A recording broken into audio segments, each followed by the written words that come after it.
Naliya wire વચ્ચે જતા આવતા ગામ વડસર પાસે બમ્પર ના હોતા અકસ્માતનો ભય।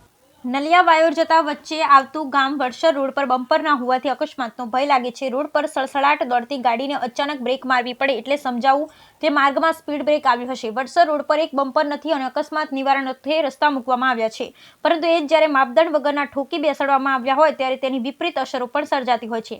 સ્પીડ બ્રેકર સામાન્ય રીતે હોસ્પિટલ, સ્કૂલ, કોલેજ જેવી જગ્યાઓની આસપાસ ખાસ કરી માર્ગ પર મૂકવામાં આવે ત્યારે આપણા ત્યાં વાહનોની બેજવાબદારી ભરી ગતિના પરિણામે માર્ગ બમ્પર અકસ્માત થતા હોય છે, જેમાં ગઈ રાત્રે એક ટ્રેલર પલટી મારી ગયું હતું। Bureau report Rameshbhai Bhanushali, Naliya, Abdasa, Kutch.